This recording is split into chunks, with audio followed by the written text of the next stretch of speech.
Bagaimana cara kita bertobat dengan utang-utang yang dulu pernah menjadi kebiasaan, tapi lupa di mana utangnya?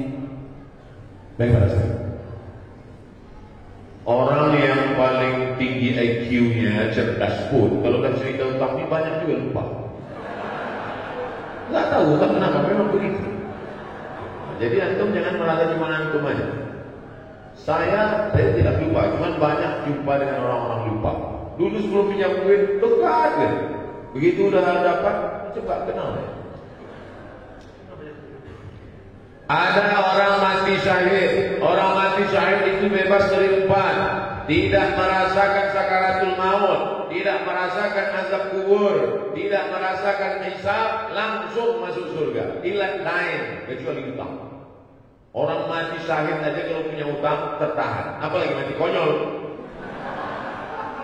Oleh sebab itu masalah utang ini jangan macam-macam. Jadi cobalah dari sekarang diingat-ingat berapa hutang piutang, cari alamatnya. Cari alamatnya. Dulu dicari, bayar. Sudah dicari ahli warisnya tidak ada, diingat-ingat, dibayar, diserahkan ke masalih ammah, kepentingan umum. Di antaranya masjid, panti yatim, fakir miskin. Hitung dulu. Bapak calon jemaah haji, sebanyak apapun ibadah kalian di tanah suci, kalau hutang tidak kalian bayar, kalian akan dituntut di hadapan Allah. Menangis calon jemaah haji. Datang jumpa saya empat mata. Mohon maaf Pak Ustaz, saya malu di depan orang banyak. Hutang bapak apa? Bapak kan orang kaya. Memang saya kaya Pak, tapi saya cari orangnya belum ketemu Pak Ustaz. Hutang bapak apa? Dulu makan bakwan 3 bayar saja. Jadi mahasiswa. Bukan kalian, kami dulu. Nah, itulah bayar. Oleh sebab itu maka cari bayar. Kalau tidak ketemu, maka dihitung ekuivalen berapa itu, lalu kemudian diserahkan ke masalih ammah, kepentingan umum untuk umat. Serahkan ke masjid. Assalamualaikum Pak Ketua Masjid. Ya, ini ada uang. Uang apa nih? Terima aja lah Pak, tanya. Jadi nggak perlu akad. Saya bayarkan akad utang Pak Wan selama 3 tahun SMP tunai.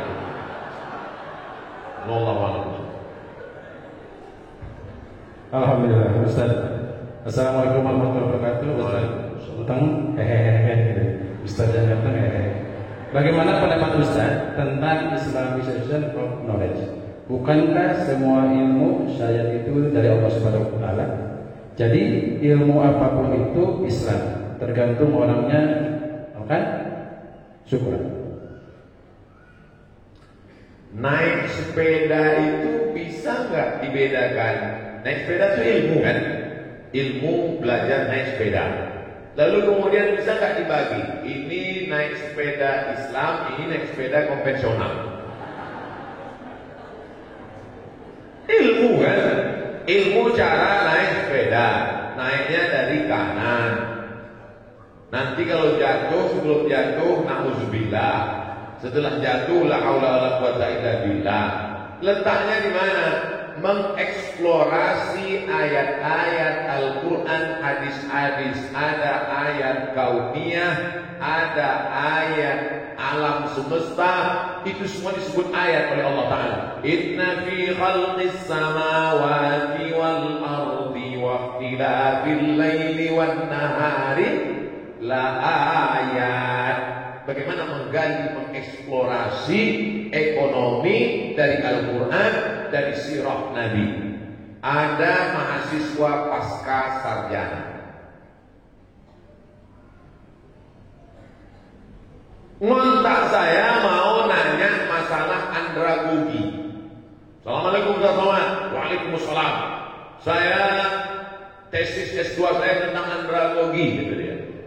Mohon maaf, saya andragogi ini bukan bidang saya. Saya tahunya andra and the backbone.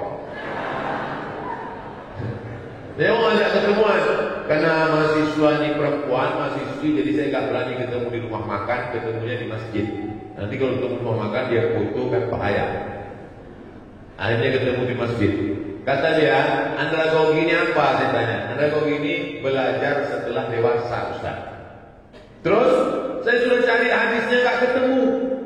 Kata dia mencari hadis Sahih Bukhari, Sahih Muslim gak ketemu. Belajar setelah dewasa.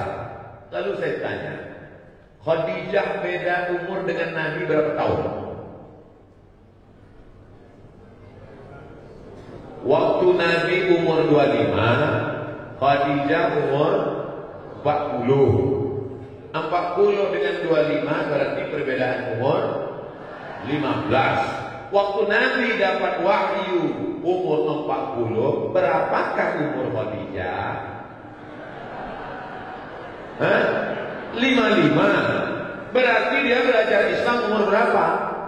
55. Belajar Islam setelah umur 55 itu apa namanya?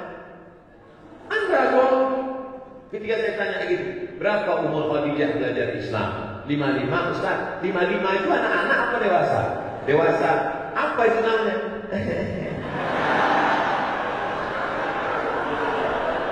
Jadi yang namanya ilmu-ilmu itu bukan tertulis secara tekstual. Dia maunya yang ada di kepala dia, dibukanya Sahih Bukhari, andragogi adalah itu anak TK. Paham? Bagaimana menggali ilmu yang tersirat dari ayat, dari hadis, dari sirah. Maka ulama itu disebut dengan faqih, bukan alim, faqih. Makanya doa Nabi untuk Abdullah bin Abbas, Allahumma faqihhu fiddin. Nabi tak mengatakan Allahumma alimhu, dan Nabi mengatakan Allahumma faqihhu fiddin. Faqih dia dalam ilmunya bisa menggali yang tersirat di balik ayat. Maka muncullah ekonom-ekonom yang menemukan solusi umat dari ayat. Ayatnya sama dibaca oleh Qori Internasional Muammar Z Kiai Haji, dibaca oleh Abdul Somad, ayat sama, tapi ada temuan yang berbeda ketika dibaca oleh seorang ekonom dari Tazkiyah. Insyaallah. Wallahu a'lam. Alhamdulillah. Masih ada Ustaz banyak. Assalamualaikum Ustaz, saya ingin bertanya. Ini mahasiswa katanya. Apabila sudah ada jodoh,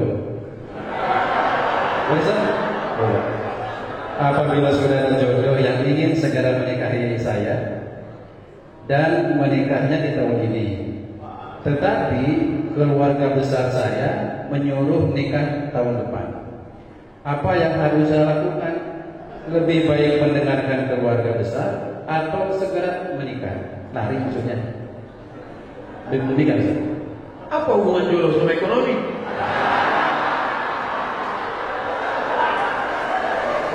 Karena jodoh terkendala disebabkan oleh ekonomi. Banyak yang ngaku.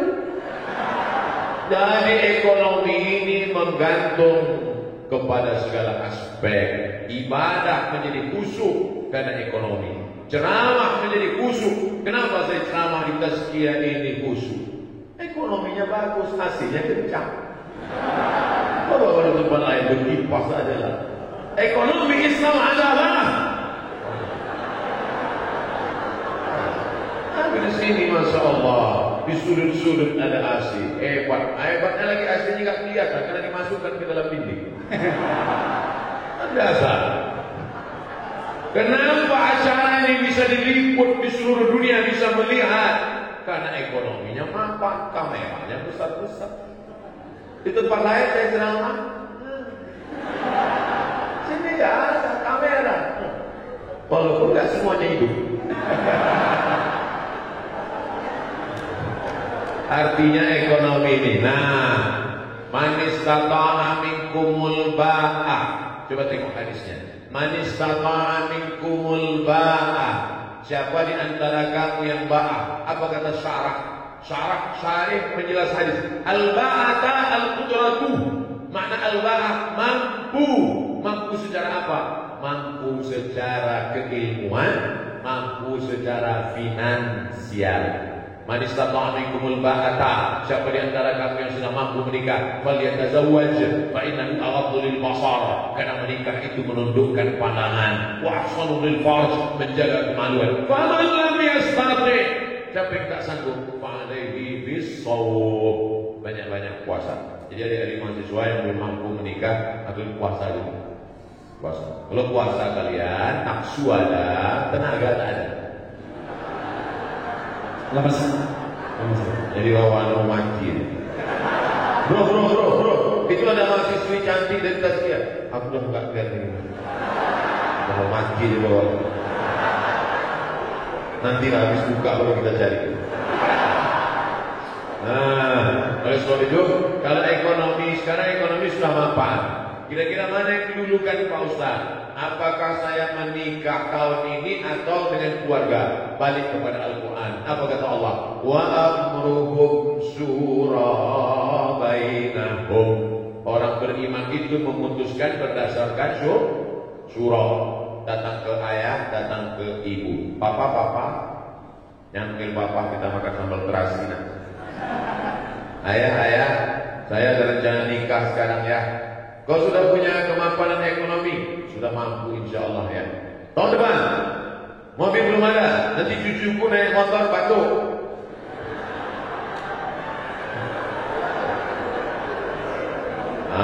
Ini apa kata Allah? Iyakunu fuqara. Kalau calon mantu itu fuqara, miskin, yughnihimullah. Allah yang akan membuat dia kaya. Nanti datang ke dia. Kamu mau minang anak saya? Iya Pak. Datang aja naik Grab.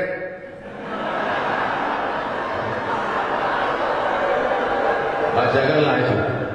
Ingat-ingat yang saya sampaikan tadi. Iyakunu fuqara, yughnihimullah. Kalau yang datang ini miskin, Allah akan memkayakan dia. Pergi pulang. Yang nyampaikan itu jangan mulut kamu, pinjam mulut orang lain. Yang kira-kira ngomongnya didengar sama orang tua. Datangi ibu rektor, datangi Dr. Sami Antonio, mereka yang ngomong. Jangan mentang-mentang kamu udah ngaji pulang, kamu yang menceramahi orang tua. Ayah sini, mama sini. Assalamualaikum. Begitu. Musyawarah. Jangan nikah diam-diam. Nanti sudah punya anak baru kalian pulang kampung. Orang tua tak tahan darah tinggi. Pulang kalian bukan bawa ijazah, bawa menantu sama anak. Mati dia. Musyawarah baik-baik. Jangan sampai menjadi penyesalan. Bagus kalau mahasiswa-mahasiswi mapan menikah, dua-dua tercapai insya Allah. Mudah-mudahan semuanya disegerakan Allah menikah. Yang bilang amin yang belum nikah aja. Allah maaf. Waalaikumsalam. Ustaz, ini ada lagi. Ustaz, saya mahasiswi semester 5. Cita-cita saya meninggal husnul khotimah.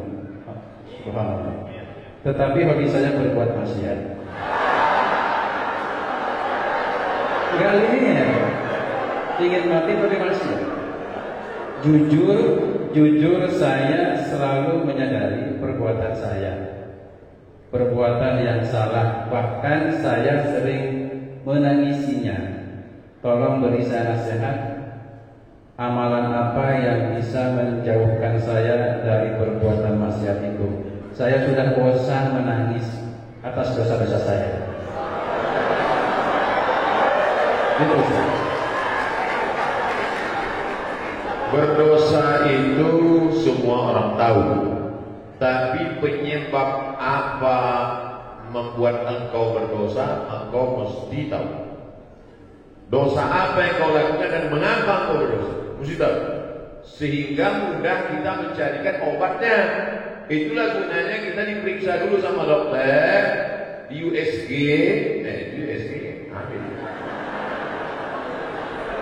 di scan supaya dipastikan apakah dia usus buntu atau kanker, supaya jelas. Maka jangan sampai salah obat. Salah obat nanti jadi penyakit, racun.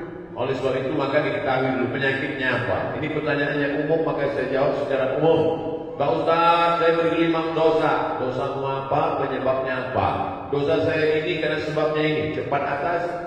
Dosa ini penyebabnya ini. Obatnya ini, atasi ini. Anak secara umum biasanya dosa hinggap kalau kita selalu sering sendirian. Makanya jangan sendirian, harus berjamaah. Buat komunitas. Saya senang anak-anak muda ini punya komunitas-komunitas. Saya banyak jumpa komunitas. Kamu dari komunitas mana? Saya dari komunitas jombloan fisabilillah Pak Ustaz. Mantap. Kamu komunitas mana? Saya komunitas petatu tobat Pak Ustaz. Mana tato enggak kelihatan? Ini. Ada satu titik. Kamu komunitas mana? Saya dari komunitas subuhan berjamaah Pak Ustaz. Bagus. Nah, jadi yang pertama jangan sendiri. Jangan sendiri. Sekarang ini komunitas tazkiyah. Nanti pulang ke kos-kosan, mulai setan mendekat. Maka di komunitas kos-kosan juga cari komunitas kos-kosan yang Islami. Saya dapat berita katanya di sekitar Bogor tazkiyah punya tempat tinggal yang Islami. Betul. Nah, ini terjaga dia. Nanti di grup itu juga ada grup-grup yang menjaga kita. Kalau berada di grup yang buat maksiat keluar. Kamu coba lihat grup-grupnya, pasti cek grup homo. Ngapain kamu di dalam? Saya mau mendakwahi mereka, Pak. Astagfirullah. Oh, nggak kuat, bro. Belum tentu kuat. Nanti kalau sudah kuat baru. Jadi kalau ada grup yang kira-kira menyelamatkan kita. Jadi yang pertama menyelamatkan diri ini adalah pertama taubat nasuha, mandi taubat. Setelah itu berjamaah buat komunitas. Setelah itu istiqomah. Makanya nanti buat komunitas ada datanya, kartunya, fotonya, nomor handphonenya. Kalau nggak datang, ditanya. Nanti nggak datang. Kenapa nggak datang? Ada ketuanya, ada. Jadi insya Allah terjaga dia. Pertama taubat, yang kedua komunitas, yang ketiga istiqomah. Maka insya Allah kalau tiga ini dijaga, selamat kita. Mudah-mudahan yang mau bertobat, segera tobat sebelum malaikat maut datang. Ingat, malaikat maut datang tidak pernah melihat akte kelahiran. Jangan kalian pikir karena semester 5 malaikat masih lama. Semester 2 aja banyak yang bul. Wallahu a'lam. Alhamdulillah. Kita lanjut Ustaz. Bismillah. Ustaz, Assalamualaikum warahmatullahi wabarakatuh. Ustaz, saya mau nanya, kan waktu sholat Jumat tidak boleh berbicara. Gimana hukumnya dengan menjawab sholawat atas Nabi? Terima kasih. Idza sa'idal khatibu 'alal mimbar, kalau khatib sudah naik ke atas mimbar, fala yatakallamanna ahadukum, maka janganlah satu di antara kamu berkata-kata. Idza qulta li sahibika ansit, kalau kau katakan kepada orang di sebelahmu, faqad laghauta, maka kau sudah melakukan perbuatan laghaw. Wa man lagha fala jum'ata lah, siapa yang melakukan perbuatan laghaw maka tiada Jumatlah baginya. Diam, tiada Jumat baginya. Adapun khatib mengatakan, marilah kita berselawat kepada Nabi. Allahumma shalli ala sayyidina Muhammad. Apakah lama? Tidak. Kan dia sedang berdoa kepada Allah, memohonkan selawat untuk Nabi Muhammad SAW. Seandainya berdiri salah satu dari jamaah itu, jamaah sholat Jumat berdiri, lalu dia ngomong ke khatib, Pak Khatib, cepetan dikit dong. Ini kelas di tazkiyah udah mau masuk nih. Apakah batal khutbah Jumat? Tidak. Mana dalilnya? Karena Nabi pernah khutbah, tiba-tiba datang orang Arab Badui ke pintu Masjid Nabawi. Apa kata dia? Ya Muhammad, halakatil amwal. Wahai Muhammad SAW, kampung kami sudah hancur. Tanam-tanaman mati kering kerontang. Onta-onta mati tidak minum. Tolong berdoa kepada Allah. Apakah Nabi waktu itu ngomong batal sholat Jumat? Nah, Nabi angkat tangan. Apa kata Nabi? Aghithna, aghithna, aghithna. Itulah yang disebut dengan istisqa dalam khutbah Jumat.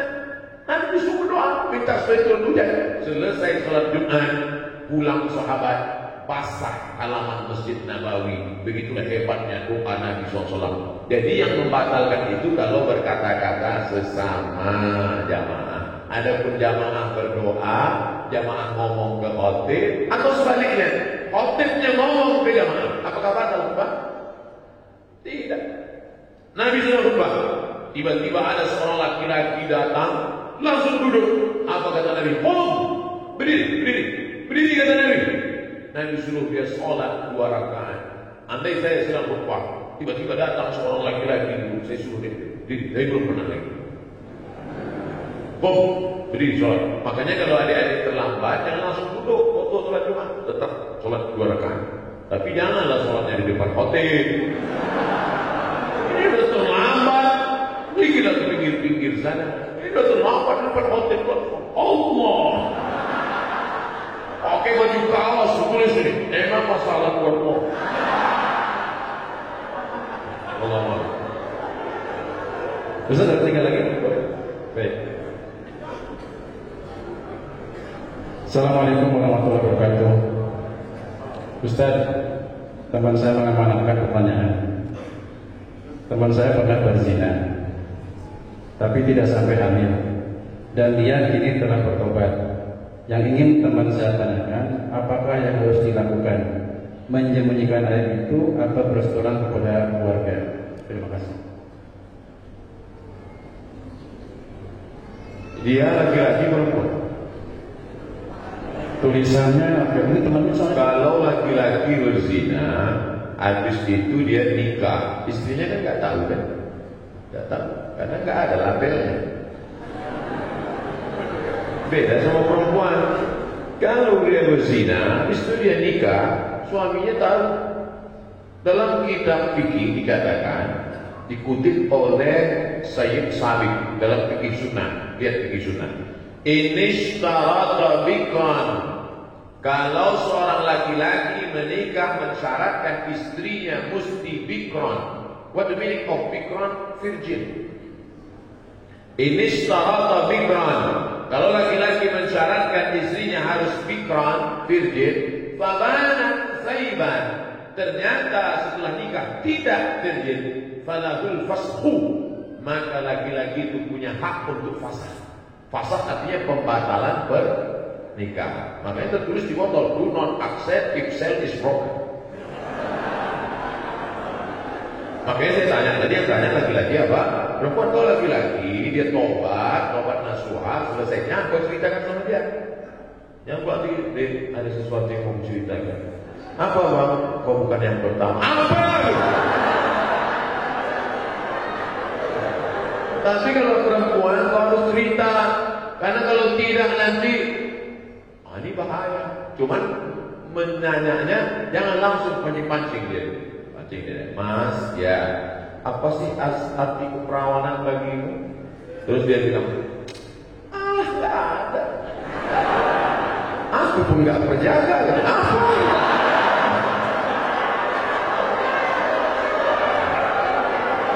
Jadi hati-hati. Kalau memang dia siap menerima, lanjutkan. Tapi kalau tidak, itu nanti bisa menjadi fasah namanya. Apa namanya? Fasah. Fasah itu artinya pembatalan pernikahan karena laki-laki punya hak. Ini hati-hati perempuan. Mudah-mudahan Allah menjaga kehormatan anak-anak itu. Amin. Ustaz, lagi. Bagaimana jika perekonomian di dunia berbasis Islam? Akan seperti apa perekonomian itu? Apakah masih ada kemiskinan? Apakah masih akan terjadi inflasi? Kita bicara tentang ekonomi di alam gaib atau alam nyata? Saya tanya sekali lagi.